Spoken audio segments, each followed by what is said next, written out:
नमस्कार, आप सभी को स्वागत है आपका साइंस दीप पर। आज हम देखते हैं वन रक्षक और क्षेत्र रक्षक में और जेल प्रहरी में कहां से हिंदी के क्वेश्चन बन रहे हैं। जहां तक हमने देखा है कि अलंकार से भी बहुत क्वेश्चन आ रहे हैं, तो आज हम अलंकार के बारे में जानेंगे कि अलंकार क्या होते हैं। फिर उसके बाद हम कुछ क्वेश्चंस लगाएंगे ताकि आप लोगों से बने कि पहचान ना आए कि अलंकार कैसे पहचाने जाते हैं। तो देखते हैं अलंकार क्या होते हैं। अलंकार दो शब्दों से मिलकर बना है, अलम धन कार। इसका मतलब होता है शोभा या सजावट, और इसका मतलब होता है करने वाला। मतलब अलंकार क्या होते हैं? किसी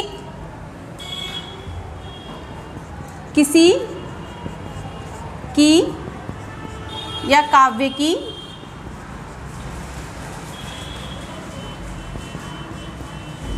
शोभा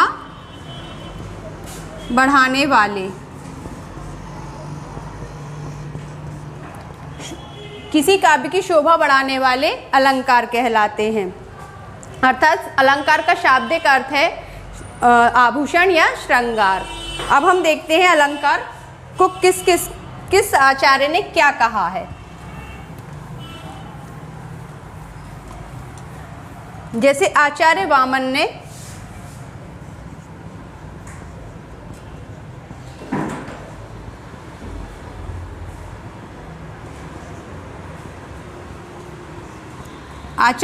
ने कहा है अलंकारोति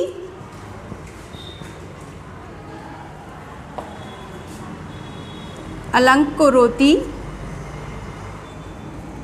इति अलंकारः। अर्थात जो किसी वस्तु की शोभा बढ़ाए या उन्हें अलंकृत करें, उन्हें अलंकार कहते हैं।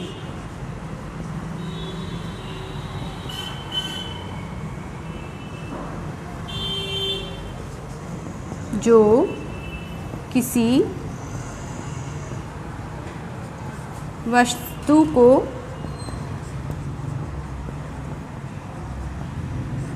अलंकृत करें, उन्हें अलंकार कहते हैं। ऐसे ही अलंकार के प्रवर्तक माने जाते हैं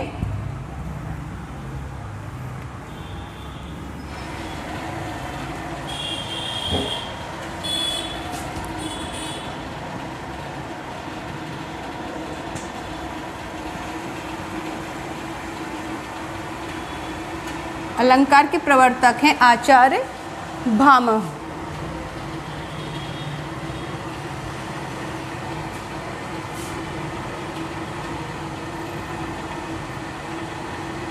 इनका ग्रंथ है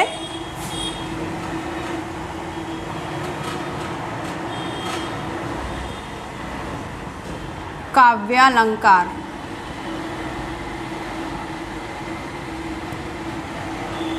ठीक है, अब हम देखते हैं अलंकार के भेद।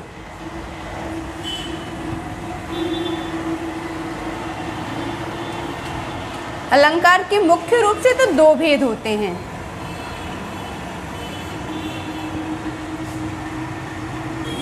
वैसे तो अलंकार के भेद होते हैं 3, मगर मुख्य रूप से 2 भेद होते हैं। मुख्य 2, मगर अग्निपुराण और भोज ने एक तीसरा अलंकार भी माना है। इस अलंकार के भेद हैं, पहला है शब्द अलंकार,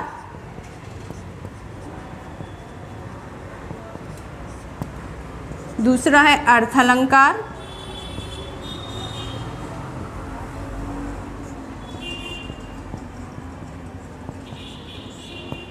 और तीसरा है उपमा अलंकार।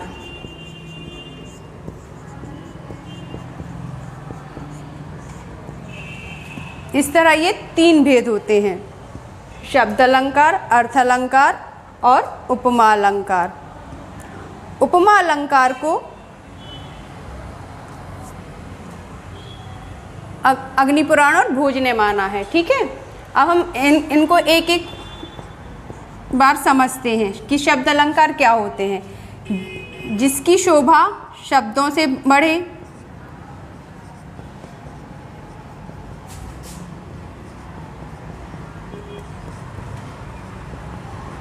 वहाँ शब्द अलंकार होगा। जिसकी शोभा अर्थ से बढ़े,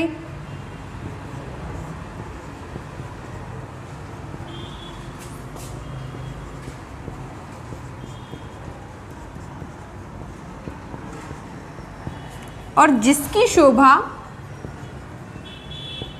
सॉरी ये उपमा अलंकार नहीं, उभय अलंकार है। तीसरा है उभय अलंकार, ठीक है। जिसकी शोभा शब्द और अर्थ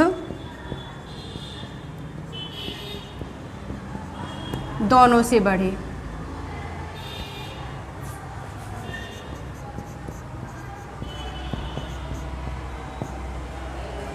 उपमा अलंकार नहीं, उभय अलंकार। तीसरा होता है उभय अलंकार, ठीक है। अब हम कुछ क्वेश्चंस करेंगे जिससे आपको पता चल जाएगा कि उनको पहचाना कैसे जाता है, ठीक है। आइए हम देखते हैं अब कुछ अलंकार के क्वेश्चंस।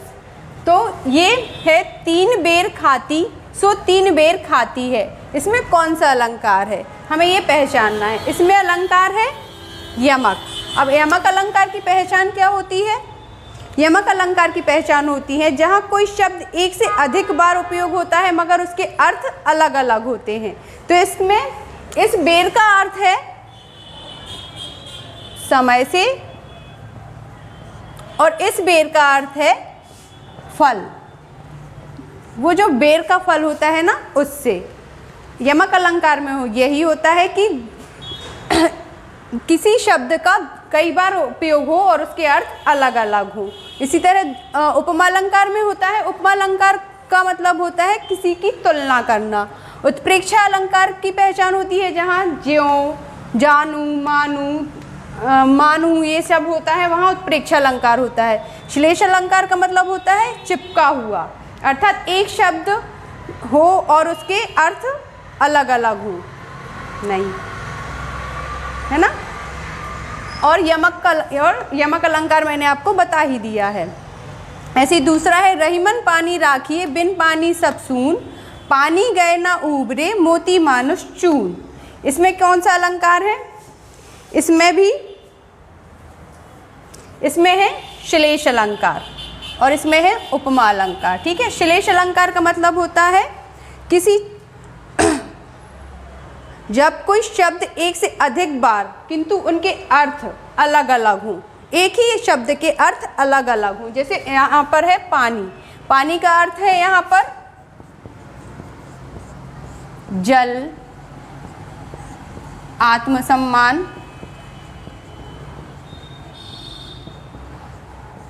और एक और होता है इसका अर्थ कांति या चमक।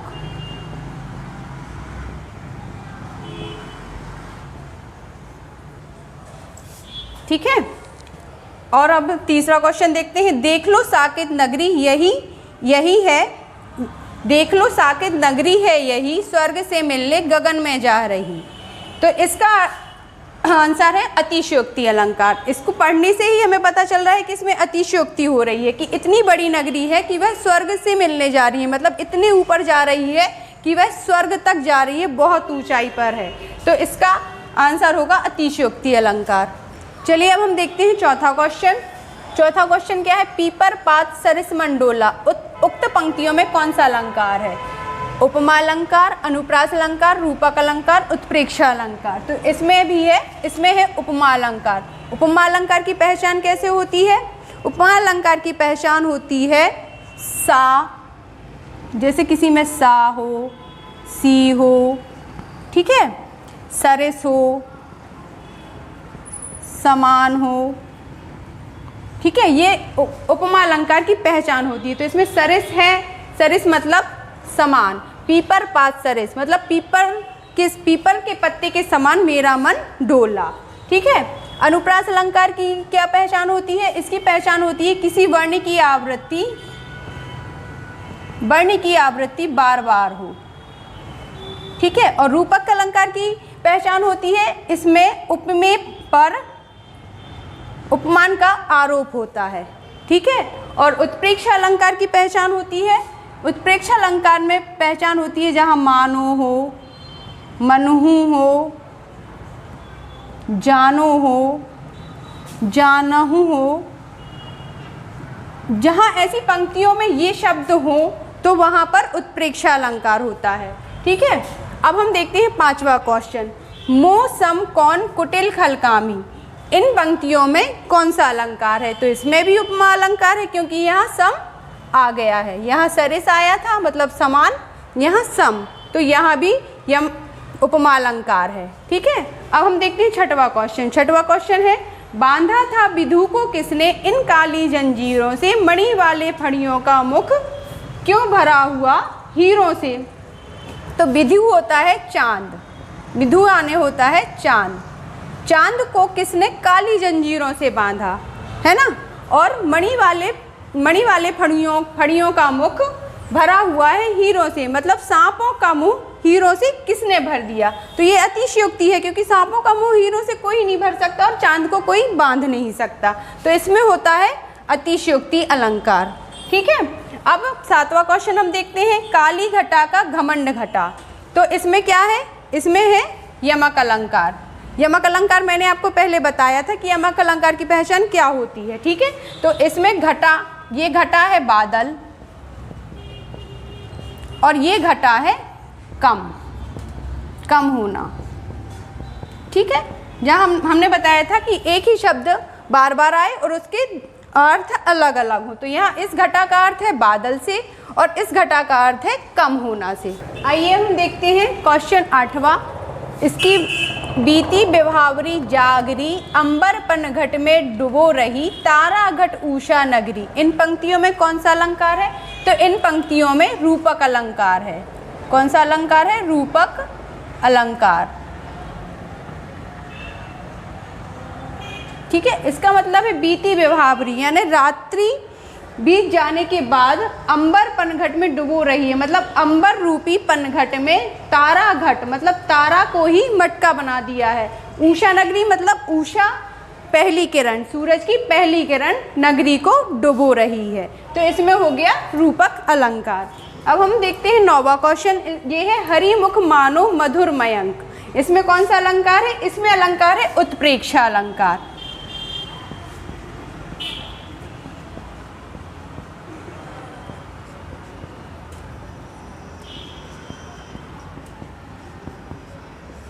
उत्प्रेक्ष अलंकार की अभी मैंने आपको पहचान बताई थी कि जहाँ मानो हो, मनु हो, जानो हो, जनु हो, वहाँ पर उत्प्रेक्ष अलंकार होता है। ठीक है। ऐसे ही हम देखते हैं 10वां क्वेश्चन, देख सुदामा की दीन दशा, करुणा करके करुणा निधि रोए, पानी परात को हाथ छुओ नहीं, नैनन के जल से पग धोए।